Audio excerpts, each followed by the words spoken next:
We think our pets just exist around us, watching, sitting, never really doing anything.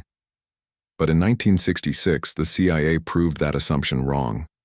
They took a real, living house cat and turned it into a functioning surveillance device. Not a metaphor, not a movie. A declassified, funded, tested program. And the strangest part isn't what they built. It's how many other animals they tried this on.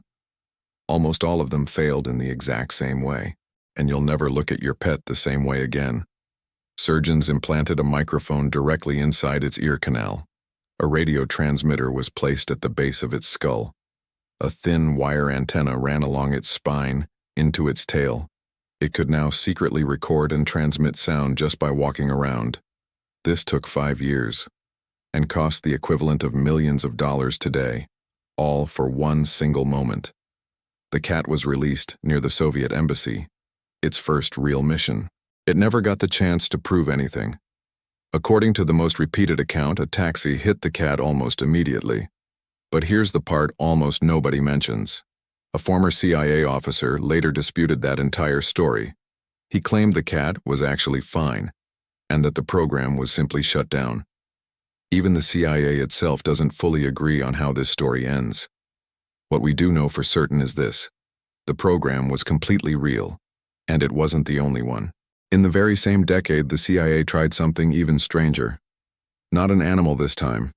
A machine built to look like one. They built a robotic dragonfly, small enough to actually pass as a real insect. Inside it was a tiny engine and a laser guidance system, plus a hidden microphone. A real watchmaker helped build the moving parts by hand. They actually considered a robotic bumblebee first. But bees don't fly in straight lines. They're impossible to steer. So they studied a dragonfly's wings instead. It worked. In testing, it flew exactly like the real thing. Indoors, in still air. It was almost impossible to tell it apart from a real dragonfly. But the moment they took it outside, it fell apart. Any real wind at all made it completely impossible to steer. The same problem again. Brilliant engineering, beaten by nature. And still, the CIA wasn't done. A few years later, they tried something with actual birds, real live pigeons, this time carrying tiny cameras. Each camera weighed about as much as a few coins. The pigeons were trained to fly specific routes over Soviet military sites, automatically snapping photographs the entire way. Nobody suspects a pigeon. That was the entire point. They flew missions over shipyards where Soviet submarines were being built.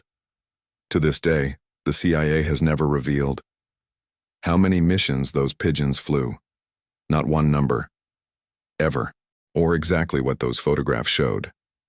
That detail is still classified decades later. And pigeons weren't the last bird they tried. They also trained a raven for a different job, to plant a tiny listening device on a windowsill. It actually worked. The raven delivered the device exactly as planned. But once it was in place, it never picked up a single word of audio. Even when the plan worked perfectly, it still somehow failed.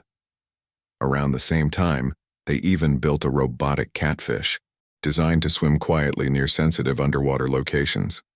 The CIA has never fully confirmed what it was actually used for. Cat, dragonfly, pigeon, raven, catfish. 5 completely different animals, 5 different machines, all built by some of the smartest engineers in the world. And almost every single one failed in the exact same way. Not because the technology was bad. The transmitters worked. The engineering was often years ahead of its time.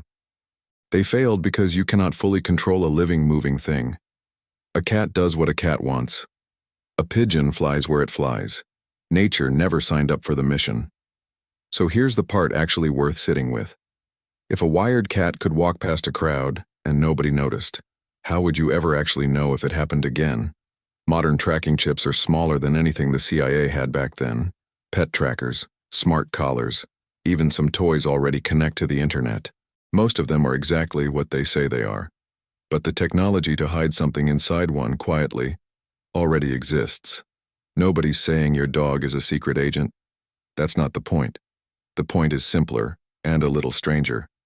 For decades, we assumed animals were just animals. Until quietly for a while, some of them weren't, and almost nobody around them ever knew. Think about your own pet for a second. Every room it's walked through, every conversation it's sat quietly through. Not because it's spying, just because it's always been there. Quietly present for more of your life than almost anyone else. That's not a conspiracy. That's just what it means to share a home with something. Maybe the strangest part was never a hidden wire. Maybe it's just how much they've quietly witnessed, without ever needing to report any of it. So next time your pet stares at nothing, for a little too long, maybe it's not a glitch in the matrix. Maybe it's just been paying attention. More attention than you ever gave it credit for. And somewhere in a real declassified file is proof that once, that wasn't always true. If this made you look at your pet a little differently, hit subscribe. We ask what if every week. See you in the next one.